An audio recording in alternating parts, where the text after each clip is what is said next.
So today is a very special day. I am not Chris Stewart. I know we look exactly alike or whatnot. We have the same hairstyle and everything, but today is a special day. I am Charles Cole III, and I am Chris's partner on Eight Black Hands. I'm two of those eight hands, and we got to take over today. And I'm very, very, very honored and blessed and happy to have two of my favorite people. We're gonna go ladies first, Jaden. Okay, so just because that's what my granny taught me. I know it's 2020 and we changing gender lines, but this is what my mama taught me. Okay, first I want to bring up my partner in crime, just an amazing friend, a mentor, somebody who just is one of the hardest working people I've ever known, and just cares about education and kids, and has an amazing track record in education, both on the traditional side, the charter side, whatever. She doesn't care. She just cares about kids. Ladies and gentlemen, we have Miss Kimmy Keene. How you doing today, Kimmy? Doing great. Great to be here with you guys, and super, you my hero. So, right back at you. It's all good. And I'm gonna have you do a more extensive just piece on who you are. But let me first bring in the much better version of me. I wish he's so much further beyond me than when I was at his age. He lives in the neighborhood I grew up in. He goes to my high school. And when the coronavirus hit and just we couldn't do all of our traditional energy converter stuff, Jaden Cummins he just stayed the course, man. He's producing shows, he's writing articles, he's organizing other people. Oh, he's also part of the Hidden Genius Project. He's on like the news for inventing stuff, and he has a company. I love this kid. I love this young man so much, man. Ladies and gentlemen, Jaden Cummins. How you feeling today, Jaden? I'm feeling great. How are you? I'm doing well, man. And I know, first off, this is a Midwest show normally, so it's 9 o'clock for those people and 10 o'clock on the East Coast. But for y'all, it's early. It is bright and early. And I just want to thank you all for that. Kimmy, can you tell us a little bit about the organization that you are the executive director of, that we co-founded together, Families in Action? Absolutely. First, I just want to say Jaden is far more amazing than I was at his age as well. And I think partly it's because, Charles, you have such a focus on how do you bring out the brilliance of our young people and how do you really cultivate their agency. And Jaden is such an amazing example of that.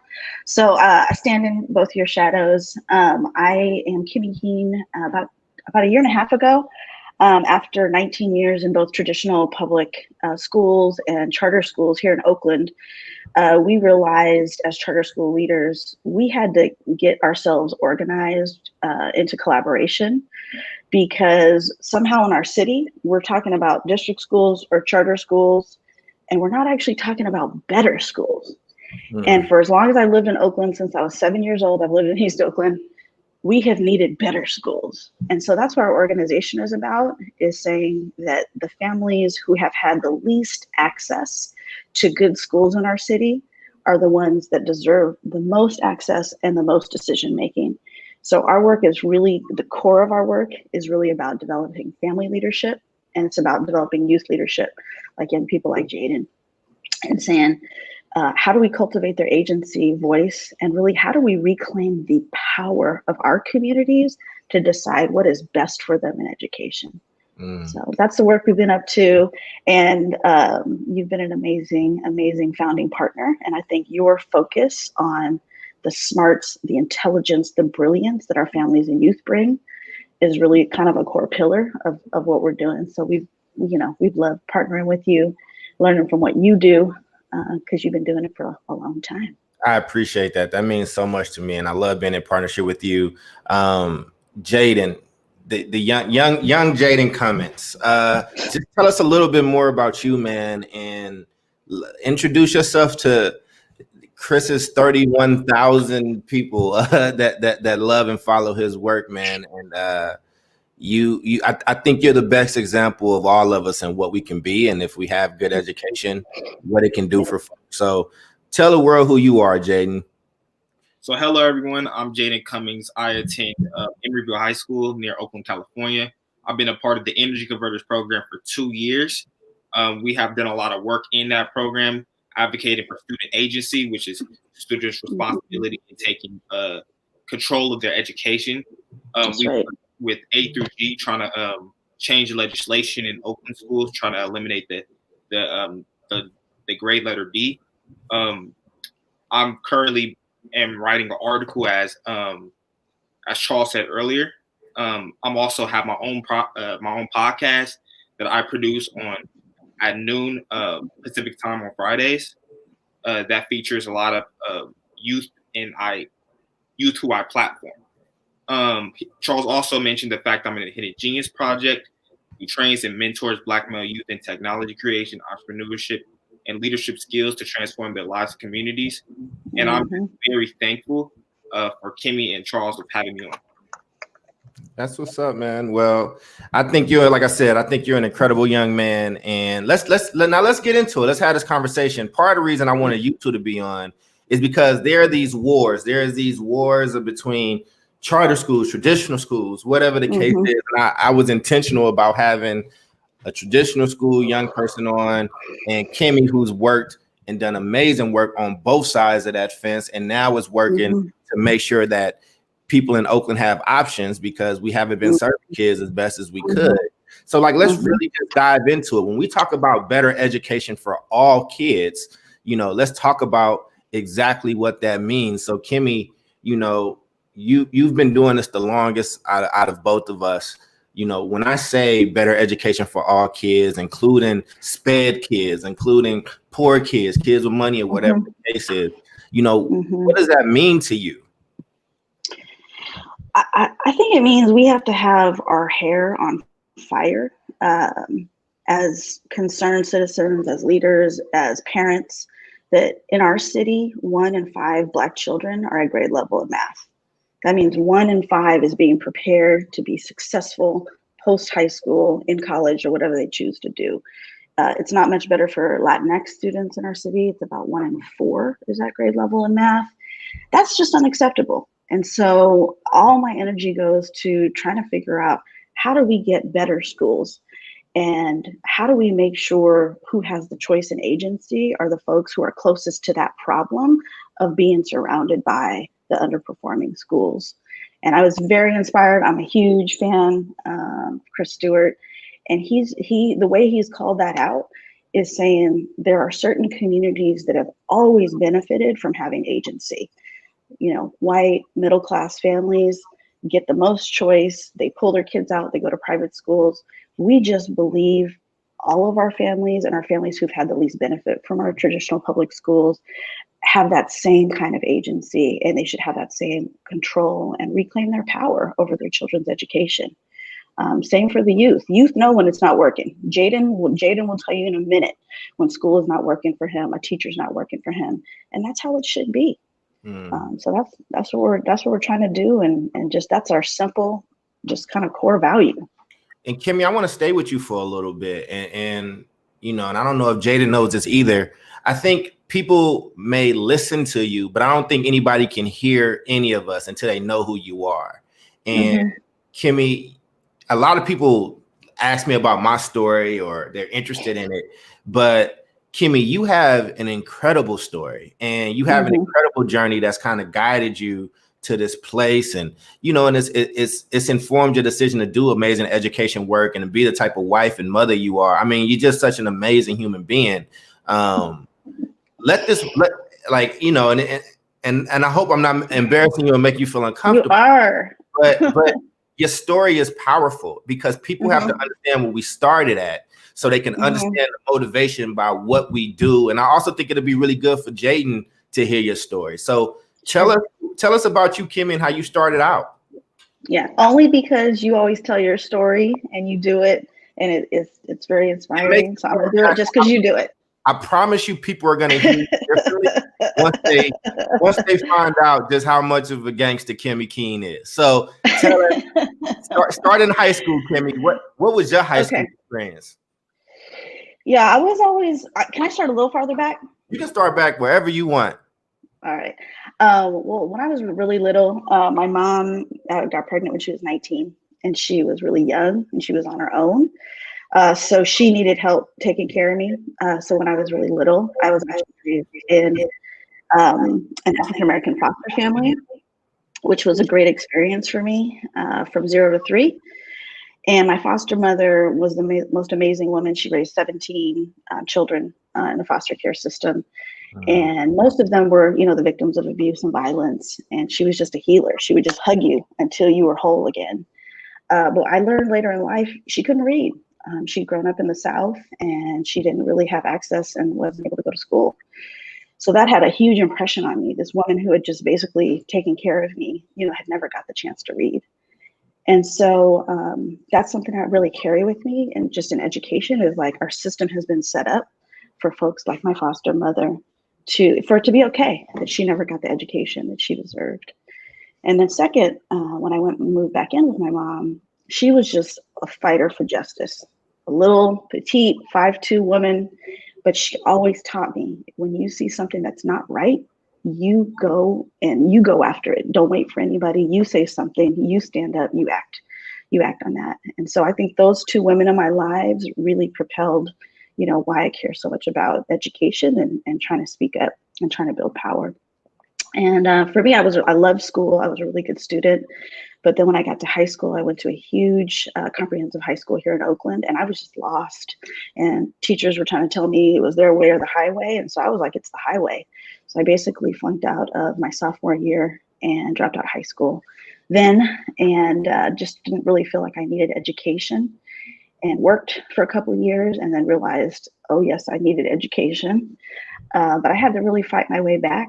And, I was in remedial classes going back to community college, and it just rocked my confidence. But I knew I had to succeed, and I knew I had to stick with it.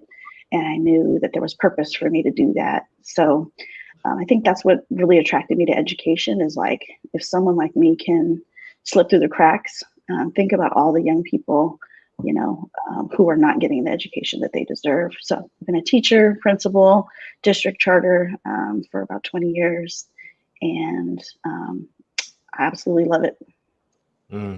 Yeah. So Jaden, I know you've spent some time with Kimmy before. I don't know if you knew her story about, dropping out and then coming back. And, not only did she come back, she came back and led schools and systems and all that stuff. The reason why I wanted to go there, Kimmy, is because I think you do such good work, and you have never cared about the delivery model. Like I said, you've been down to do work in the district, down to do work with charters. So let's just talk a little bit about Families in Action. What is it? And I'm gonna get to us, Jaden. I want to just establish this piece of work that she does with these charter families. Why did you start Families in Action, and what is it that they're trying to do in Oakland? For sure. Jaden, I'm like your opening act. So you're like the big show at the end. Okay. So just get ready. I'm just warming up the crowd for you. So really it wasn't just me. I think charter leaders across the city, we were just watching things start to go crazy in our city, where running a better school didn't matter. And what mattered was your delivery model. And so a lot of us came together and said, what is going on? Basically our school's right to exist was kind of under attack. And so we realized we were, part of the problem. And part of our problem is we hadn't invested in building the power of our school communities.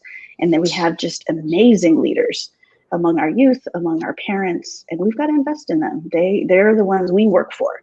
And so they need to be the ones out front. And so that's just really been our work, is to say, we've got to invest in our city and being part of the bigger solution for public education, and not just putting our heads down and trying to make, just purely focused on our individual schools. So we've really come together. We've broken down those bonds of, isolation and silos that we created for ourselves, and said, what would happen if we actually worked together across? And I really do want to say we founded our coalition with amazing partners who already got that work, like Energy Converters. Energy Converters was already about building the power and agency of our youth and our communities. Great School Voices, all about telling the true stories and the truths about what's been going on in public education for decades in our city, and telling that hard truth, kind of like Chris Stewart, but our own local Dirk Tillotson. So we've been so honored to partner with you guys too, to really integrate what you do and what you believe in into kind of a larger movement. We're 43 charter schools that serve 14,000 students. East Oakland is over 50% of all students in East Oakland attend charter schools. That's a big deal. And so we're really working with that community to build strength and build unity and really come together and collaborate in a way that we really never have. Also just want to give a shout out to Innovate that just does amazing work with us, really helping to do that work of building leadership among our school communities. And the reason that I wanted to just bring that up and Jaden, I want you to just take all this in because I'm gonna ask you how you feel about it. There are so many families and people that have been ostracized by our system and education. Again, she just mentioned 1 in 5 of our kids were on grade level on math, right? And then 3 out of 10 Black kids in California, it's actually less than 3 out of 10, but 3 out of 10 Black kids are reading on grade level. And people, we live in a city where people are trying to blame charters or blame these things for the issues that we see in education. And I say this as somebody who went to your school, Jaden, as somebody who went to Lafayette and elementary and Westlake High, before charters were like a big thing there. Like it was still really, really, really bad. But it just seems like people are just gung-ho on having these wars. So who are the families and the students that FIA is serving? Like you just had a really big milestone that you hit and you trained like somewhat of 50 people. Like what was the training and what are these people about to do? It was super cool. We actually were with folks for 8 sessions over 4 weeks. So just like total dedication and commitment. I think of our families and our youth who 50 folks showed up every time. It was amazing. But we actually started off with really building some context and history. Like what has been the history of education organizing in Oakland? You know, who has tried to make a difference? What has that reality looked like? And what we learned is schools change when parents get mad. Schools change when people actually understand what's happening for Black and brown kids in our city. Then we moved to you, Charles, doing a great set about structural racism and how that continues to show up in our city. It's not on accident that the poorest, the most underperforming schools are in Black and brown communities. It's not on accident that our electorate who votes in our city is mostly white and mostly older. Moved on then to, how does power work? Just really breaking down public power in the public life, quid pro quo, how you have to understand those things to actually be able to navigate the city. And then we just started talking about who controls schooling and what do school boards do and why does this upcoming election matter? So it was really exciting. I have to say I'm so inspired.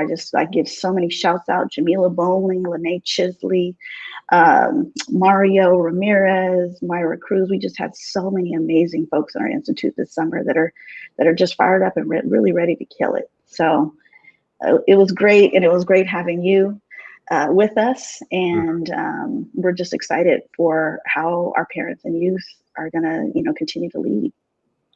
And I appreciate you. And Jaden, I'm about to bring you in, and I want to just crystallize some of this stuff in these stories. As I look at you, Jaden, and I just need the world to know I'm pretty protective over a few people. I don't really care about a lot of stuff, but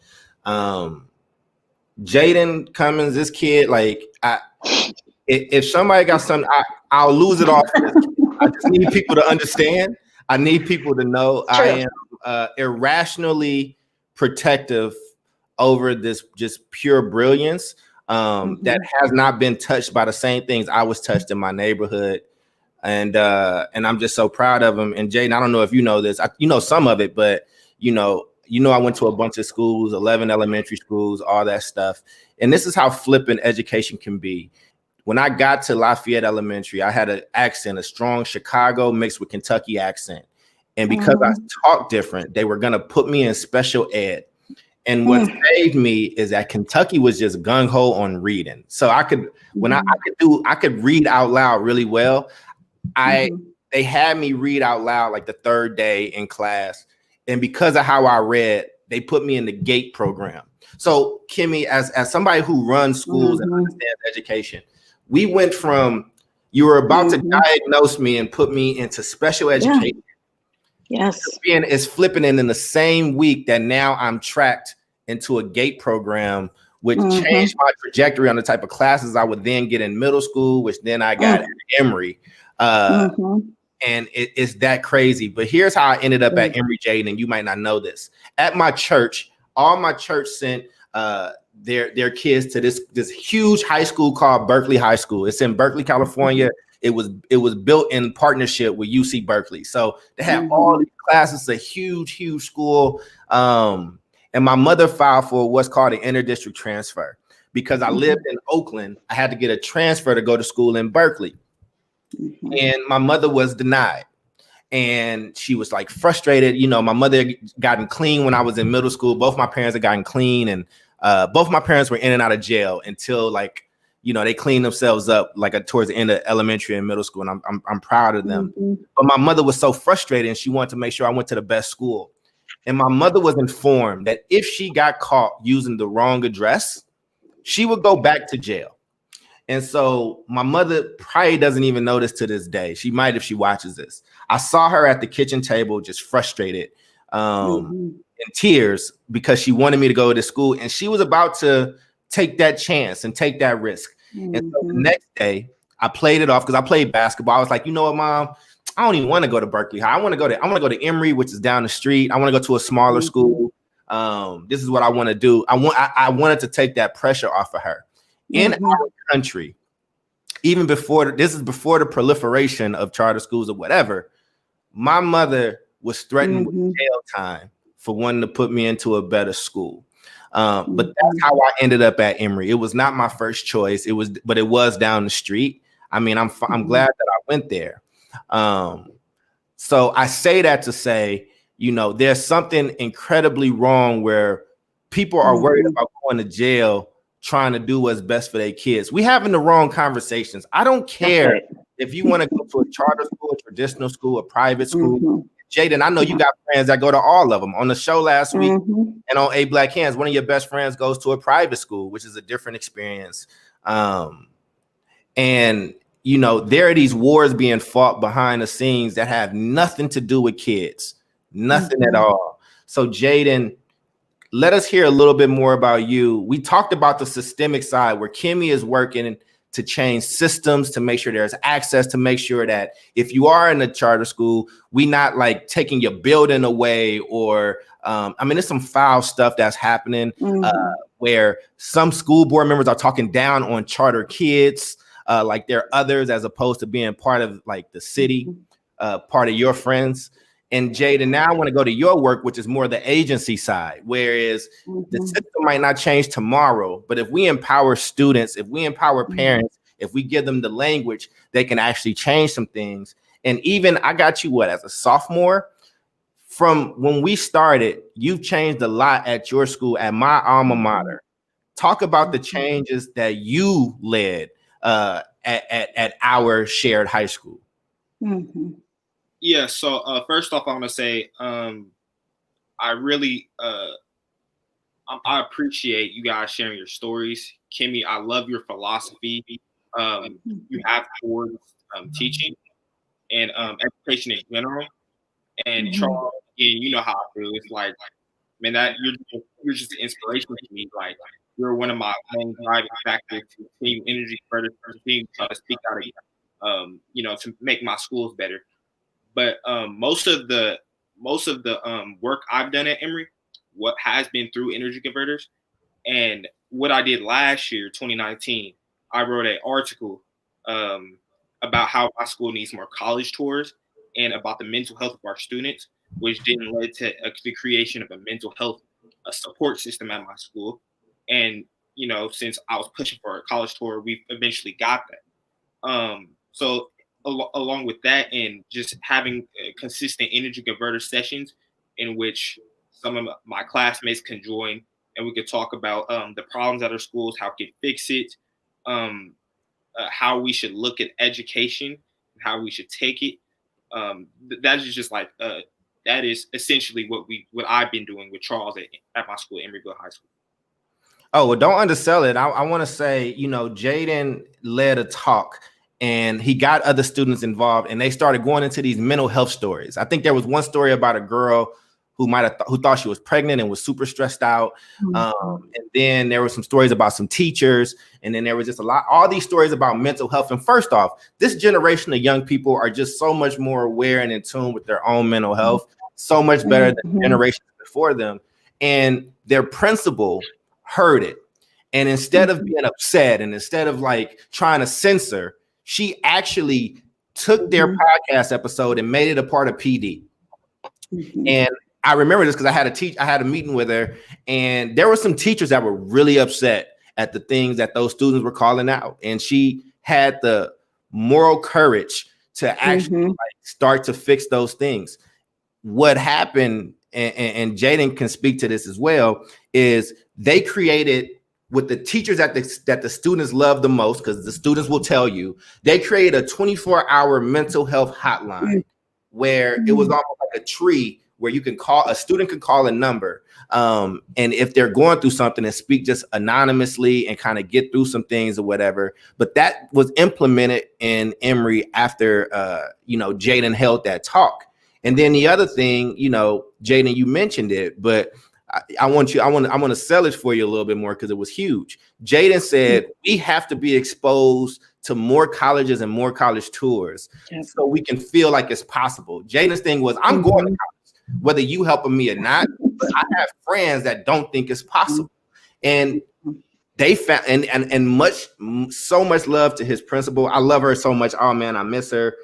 She's in San Diego now, doing some great things. But she found the money, and then the next year they had all these college tours that were exposing like these Black, Hispanic, and Arab kids to college. And it was because of you, Jaden. It was because you found other students. Y'all didn't just go yelling. You all didn't just go and you worked with your teacher. You made your demands, and then y'all got some other teachers in line about it. And the other thing that came up, Kimmy, was they didn't know the terminology, but they were talking about educator accountability as well.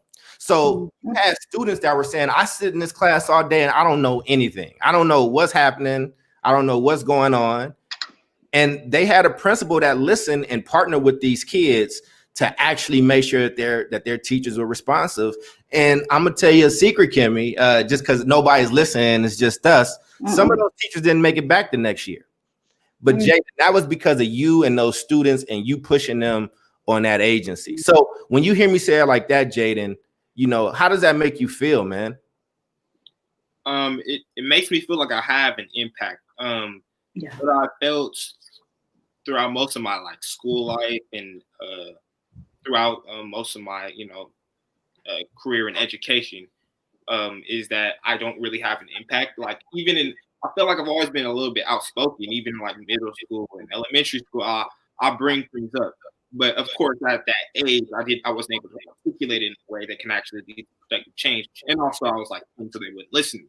But now, since I joined Energy Converters and I'm a part of all these programs and a relationship with most of my teachers and the administration of my school, I'm actually able to articulate what I want to see changed and get it done. So that's how I feel about that. That's what's up, man. So now let's talk about these fights, this infighting that people have, right, between charters, traditionals, and private schools. This is what I think, and I want you all's opinion. I think that we need to stop. That sounds like a gang meeting to me. It sounds like, what gang you with? Who you rock with? Where you from, blood? That's what that sounds like to me.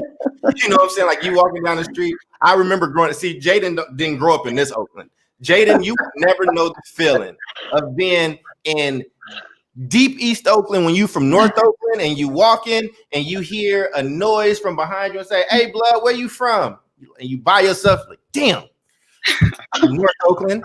See, that's gang stuff. You don't know that, right? But that's what I feel like when I hear these people, having these conversations, trying to take money away from kids in charter schools or whatever the case is, right? If we focus on improving education for all of our kids, regardless of the delivery model, I think that we get something much better. And at Energy Converters, next year, I really want to have more private school kids because I want to add them to these conversations as well. Yeah. Because I don't care what you choose. I think that your granny and your mom did an amazing job, Jaden. And I think that the choices that I know that you were traveling in between Fairfield and Oakland or whatever the case is. And for the people that's not in California, that's pretty far in California traffic. But they did that because, you know, his parents were like, we want to put him in the best possible situation that we can. So I just wanted to just make that point, man, that we got to start focusing on what quality is. Pick what you want. My job is to help you fight like hell, regardless of the system that you choose, because you're going to fight. If you black, you brown, you poor, you special needs, or whatever the case is, regardless of the system you choose, it might be a different fight, but you gonna fight, especially in a state where 3 out of 10 black kids can read. So, you know, Kimmy, I want you to jump back in because I want you to speak to the stuff that you've seen at school board meetings. You and I have been to more school board meetings in Oakland than we probably care to name, and we've seen a lot of foolishness. They just threatened to go to our black superintendent's house, who's from Oakland, by the way, who grew up in Oakland, who's a friend of mine, a friend of yours. One, tell me some of the things that you've seen happening at our school board meetings, and then we'll segue into the issue and the threats to our superintendent, our black female superintendent, who's from Oakland, by the way. For sure. First, Charles, I just want to say it's just so outrageous that your mom, in search of a better education for you, it's infuriating that she would ever have to feel like her liberty was at risk because she wanted a better education for her son. I just want to say that's what the story you shared is so outrageous. And I think it's like, that's why we do this work, is because that's unacceptable. It's totally unacceptable. And Jaden, I want to say you're the other side. You have had such an impact. You're not even 18 yet, and you have inspired so many other people. You've already created so much change. You are the living example of what's possible for our young people. So I just, for those two examples are just, I think, really, really, really important. So thank you both for sharing those. In terms of the craziness, yeah, I mean, we should be talking about that. We should be talking about why a mom is willing to put herself at risk to have a better access to education.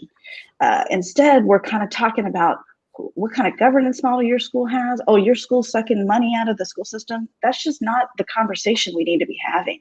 We need to be having, how do we improve our schools? Where are schools working for Black and brown kids? How do we replicate what is working, programs that are working, schools that are working? How do we expand high quality schools? How do we say goodbye to schools that have not been working for generations and have been underserving and really disadvantaging our communities? So, the kind of craziness we see, it's silly. It's a distraction. I don't even like to really give it a lot of airtime, because that's what folks want. They want us to be off kind of having the wrong conversations. Instead of actually focusing on putting our energy. We need to put all of the collective energy and power and resources we have on saying, how does Oakland have the best schools? How do we say, it doesn't matter what neighborhood you live in, you're going to have a great school down the block. And I could care less what kind of school it is. If it's a charter school, if it's a district school, if it's a private school. I just want our kids like Jaden, like you, Charles, like me. I want all kids in Oakland to really be able to have a great school that they can go to.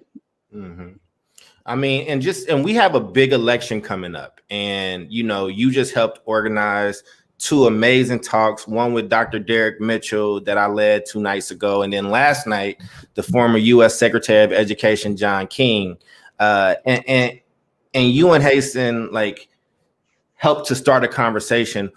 Tell me, what was the impetus for that? I just hosted it. I just asked some questions, but you are with the masterminds behind it. And why do we have those conversations, and what's at stake in this school board election that's coming up? Yeah.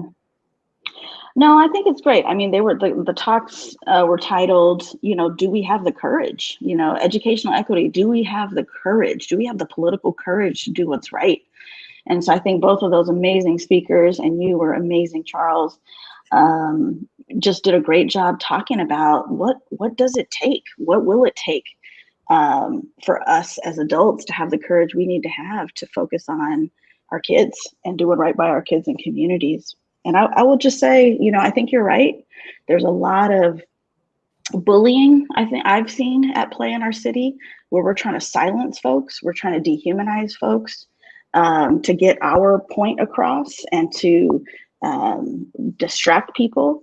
And we can't stand for that. And we need folks to come out of the shadows, and we need folks to be like, I'm going to use my voice and I'm going to use my power to stand up for what I believe in. And that's going to be really important in the school board election, is that communities show up and not only vote with their feet by the schools they go to, but really vote at the ballot box. Mm-hmm. So, you and I are just tired of the bullying. And I think what happened, or what's going to happen apparently, in terms of trying to bully and disrespect our superintendent, was outrageous. It was outrageous. Superintendent Johnson Trammell is someone I came up with. We were principals together. Her mom was a long-time, very well-respected Oakland educator and administrator.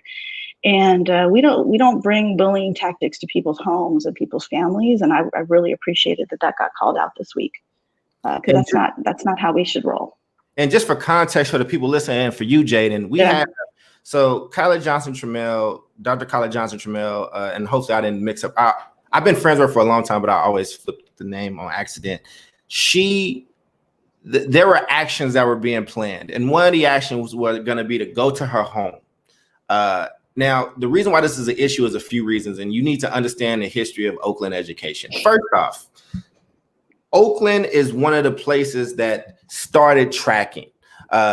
It came from this racist professor in Stanford that talked about the intelligence test and IQ test. And one of our early directors of research was a pupil of his. And so what they said was they were trying to track out the Native American, Black, and other people of color in education, so one group would end up in jail and white folks would be able to do what they need to do. That's where one of the most progressive places in the country. That's how our education system started. The other reason why it's such a problem is the first ever Black superintendent in Oakland, Marcus Foster, was assassinated. He was killed. And so anytime, and I was there during the time of Antoine Wilson, where his children were harassed, where a teacher straight up said to his child in a classroom that teacher was supposed to be teaching his child something about their contracts. Okay, so there's just a bunch of red flags around that happened. So as somebody from Oakland, when I hear that a lot of people, many of which that are not from Oakland, that just moved to Oakland recently, are talking about marching on the Black female superintendent who's been a part of OUSD, who has grown up in Oakland schools, regardless of what those schools were or whatnot, who loves that city. There is a way to disagree, and I'm not telling nobody how to protest, but that's a war crime, especially for people that's native to Oakland, right? So this is why we're having this conversation, is because so much of this stuff is about race. So much of this stuff is about adult issues, and kids tend to be one of the last things that we look at. And so when we talk about having the actual courage to do what's right, it's so many people that's getting paid that are afraid and compromising on what's best for kids. So Jaden, I think that you are somebody who's shown incredible courage. You've shown incredible fortitude, and you've been more focused and more on it than many of my adult compatriots in this work. Right. Some of them that are afraid to step up. You have no problem standing next to kids at your school, at a private school, at a charter school, and telling the truth. Where do you feel like your strength comes from and your courage comes from, Jaden? Well, I kind of feel like I was born with it, because I've always, again, it's like, I feel like a lot of people, just a lot of like youth in general are like me, but what they don't have is the abilities, not the abilities, the education and the resources needed to channel like themselves to become more like me, if you know what I mean, to articulate what they see wrong. to go out and solve what the problems that they see in their everyday lives. So I just feel like I'm like every other person. I just got lucky in a way. So but yeah, but to everything you just said, it is sickening that is happening. And I've heard a lot. Like, I have a few friends who go to the OUSD school board meetings, and they see all the BS that happens. They see the little care that is given to, the actual students. But yeah, essentially that's insane. Insane. There's an important election this year, and I'm not about to turn this into a political talk, but here's what you need to do. I'm not going to tell you who to vote for. I'm not even going to name names of candidates, but look at the platforms that people have. Some people, if somebody is running just off the notion that I'm going to get rid of charter schools, we need to be having deeper conversations, right? Pay attention in your local school board elections, because it's really important. I know Chris was somebody who was on the school board, and I appreciate his service. I have a lot of love and ton of affection for anybody that wants to do that, because I'm not. But just because I've dealt with it, and I appreciate my happiness. But as we talk about this courage thing, I remember, and this is what I want to tell the people out there who might be afraid, who might be second guessing certain things, or, just don't want to get in the fray. And I understand it. I totally do. I remember when I was a young social worker and I was nervous about something. And there was something that my daddy said. And, we don't always get along. I love my pops. I'm proud of him, but we don't always see eye to eye. But I was stressing about something. And in his very Chicago street dude, but I'm reformed now and I'm a deacon at the church type way, he said, what's going on? And I said, well, nah, this is just something new, and I'm just worried about this decision I got to make. And he was like, well, is somebody gonna beat your ass? I said, no. He said, then what you worried about? And that may sound crass or whatever to you, but let me explain why that was so important to me and from where I come from, being from Chicago and from Oakland. I come from a place where violence is a real thing. I have lost best friends, not just people that I knew. One of my best friends was murdered in between the 8th and 9th grade, selling drugs, and he was shot in front of his house. There are other friends of mine, some didn't make it out of high school and some died in their early 20s, but like these really bloody kind of murderous deaths. And for me, I said, look, and these are people that protected me. These are people I could play ball and they saw me as a smart kid. They would be like, nah, man, you got to go over there. You can't be over here. These are people that protected me. For some of us, when we don't have a good education, nihilism sets in, and then the alternatives are the streets. And the streets don't love you, but damn it, they can make you feel like they love you. And I say that because when I look at it from that perspective, going to a school board meeting and having a little old white lady come down the hill and point her finger at me or say something mean on Twitter about me just don't seem as significant.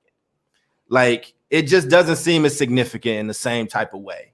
And, we have to look at this. When we look back in 50 years, 60 years, when Jaden has his grandkids and they look at this moment in history, because it's a moment in history, this will be in history books. And they say, what did you do during that time? Are you going to say, well, I didn't show up because I didn't want people being mean to me on Twitter. I didn't show up because I didn't want that little lady that everybody listens to, that little white lady that owns beautiful homes and does all this stuff that would never send her kids to the school that my black kids got to go to. I didn't want her to say mean things and not like me. Like, we have to make decisions about where we stand, and you cannot negotiate the lives of black and brown children. That's what we're doing. You can't give in to terrorist threats. You can't give in to terrorist demands. So it may not have been as eloquent. It may not have been written in James Baldwin type prose. But remember the words of my daddy. Are they going to beat your ass? They not going to touch you? Then go do what's right. And again, I just am who I am. I think that so many people in our work just try to be somebody else. And the reason why I have you two on is that since I met you, you have never tried to be somebody else. You've never tried to be inauthentic. Listen, fake can work. Faking the funk can work for a while until authenticity shows up in the room. You're gonna be exposed if you're not just being who you are. I'm rough around the edges. I am not the best role model. I do this education thing well, and I tell this to Jaden. Jaden's like, I look up to you. Like, no, look up to what I do in education. Don't assign that to other parts, every part of my life, right? And we live in this time, man, where it's Twitter cancellations and did you say this right or did you do this or whatever, where people are more worried about the words you use than the actions that you actually make. People are more worried about if you had the right term for X, as opposed to the fact that 70% plus of Black kids in my state can't read. And that's a problem. Man. You have to rejigger your priorities. It is time to do a reprioritization. So Jaden, I think you are wise beyond your years. I want you to go off and do great things, whether you do something in education or somewhere else. But what is something that you feel like you've learned the most just in our time working together, the time that you might have spent with both Energy Converters and FIA doing the work? Like, what have you learned most about the work, and what have you learned most about yourself? Well, I've learned a lot of what it takes to speak out and to have that, that sort of bravery to really, put your all into like solving this problem. I've learned that I'm not sure. Because at one part I knew I was kind of like that. But I've learned that honestly, there's a lot of students out there that are like me, but that don't have a Charles probably or Kimmy, so they can't really, do what I like. They just can't do what I can do, or they don't have the resources needed to speak out and actually get things done. And that's mainly what I've learned with my time with you, Charles, and the Energy Converters program. It's really like what it takes and how the development and the outside factors can contribute to make a person willing to do certain things if it can lead to the change that they want. Kimmy, thank you so much, Jaden. And I just truly appreciate you. Kimmy, I've loved standing next to you. I've loved doing this work with you. I mean, you are the biggest cheerleader that I have. You just constantly lift me up. I am tired and I am exhausted. I don't know how much longer I'm going to do this stuff, but you definitely help keep me going. The A Black Hands help keep me going. My Black Male Book Club helps keep me going. Like there's a lot that I need because this work can get exhausting. And I just wanted to say thank you. And I hope that you also have a Kimmy for you. Because if you've never had a pep talk from Kimmy King, I think that's a second career for her. I think people would pay a lot of money for that. Kimmy, what do you want people to take away from this work, from our talk? And I know I didn't want to have like some hard hitting big thing that we went after. I really just wanted to get on and just share stories in front of people with people that I love. That's what this is. This is how my people historically have shared our history, is through oral histories and stories and getting to know one another. So thank y'all for appeasing me. And I know it wasn't as structured, as tight as I normally do things, but I just wanted to talk to y'all. So Kimmy, what would you want to leave people with? Well, I just think it's like just listening to you, Jaden, every time. I feel like I've seen you. I looked up at a conference, there's like 3,000 people in the room and Jaden's on the stage. And I'm like, how does Jaden have the courage and have the confidence to be up there giving a speech and provoking 3,000 people? If you just listening to you this morning and seeing how you've grown in your leadership, I know you're an entrepreneur, you're designing software, you're amazing. If you see Jaden's brilliance and if you listen to him, he said, there's so many more youth out there that maybe just don't have a champion.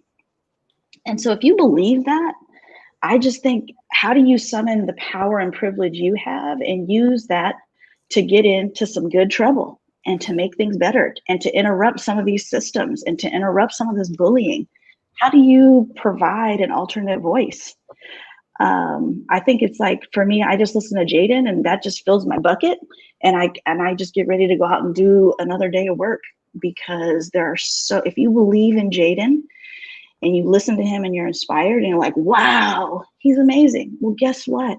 Just like he said, There's so many young people that are amazing and need the opportunity and need to be believed in. And that's what our schools can provide and do provide in some cases, just not enough. And so every single person has the power to say something, to say a truth, to interrupt some BS, to exercise their agency. And so I just think, what would happen if we got together? What would happen if all these amazing people put some energy into saying our education needs to get better, starting with this single student, with this single issue, with this single election?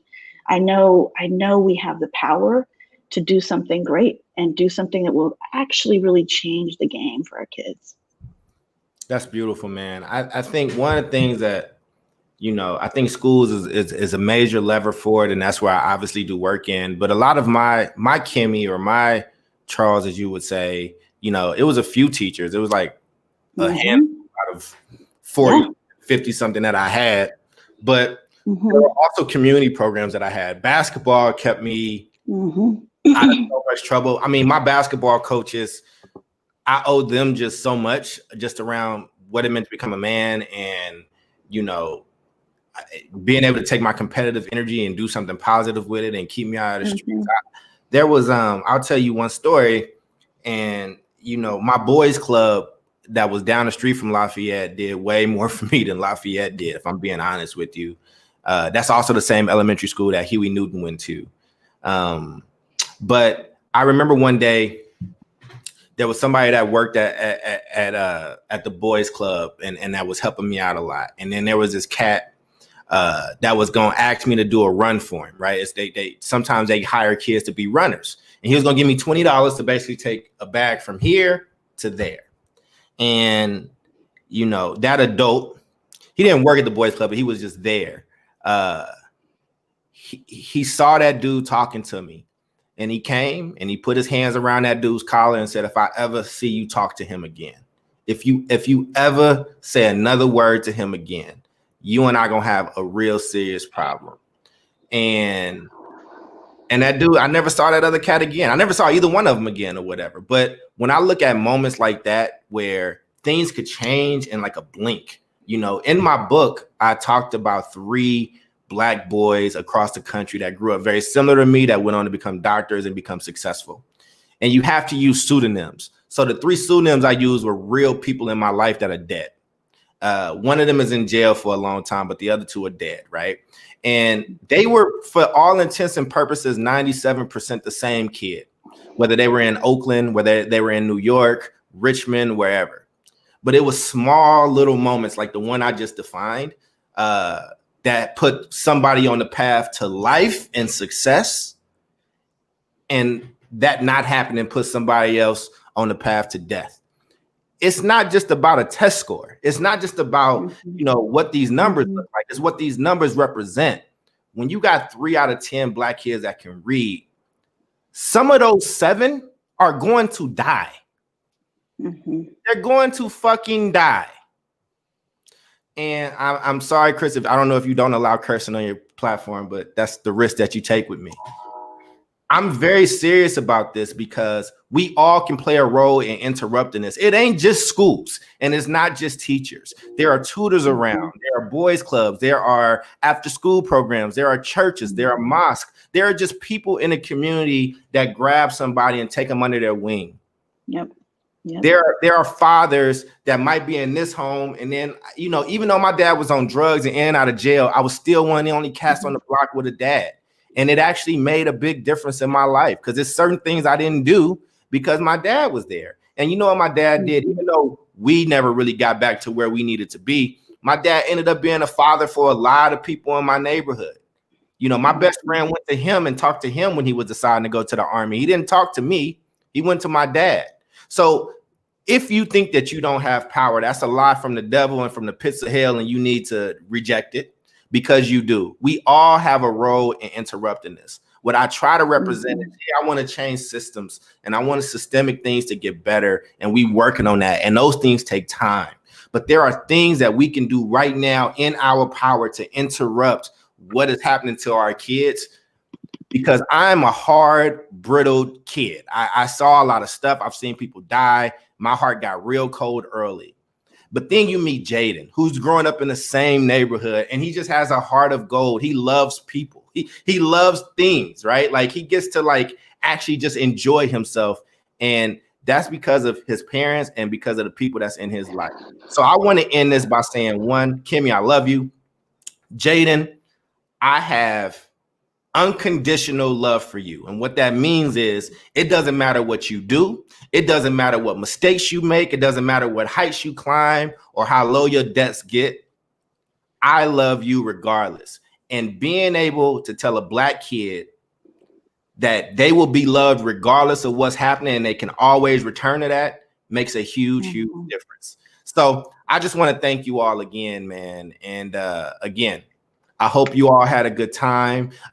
You can find Energy Converters at energyconverters.org. Kimmy, tell them how they can get in touch with FIA to support the work and to be part of your movement.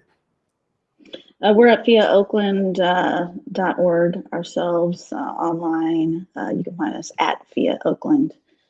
Yeah. I want to thank Chris Stewart. That is my brother. He is one of the people that put the four of us together in 8 Black Hands. I want to thank, Sharif and Ray. I'm used to being the oldest. I was the oldest kid and raised my siblings. So I'm the youngest of that group. So it feels good to have big brothers that deal with me, that help grow me. I am still coming out of, just how I grew up and how I had to be aware of things the way that I grew up. It's never going to fully leave me. I am who I am. It don't matter if it's Dr. Cole, it don't matter if it's Charles, it don't matter whatever it is. Like there's work that still has to be done on my end. And every time I see something negative in the world or that happens to me or that I may have caused, I take that energy and I use it as fuel to do something positive. That's the essence of Energy Converters. I'm proud and happy to have lived in those 4 shelters. I'm proud and happy to have gone to those 11 elementary schools because I wouldn't be here doing this if I wasn't. So thank you all for having patience with me. And I think we're about done. So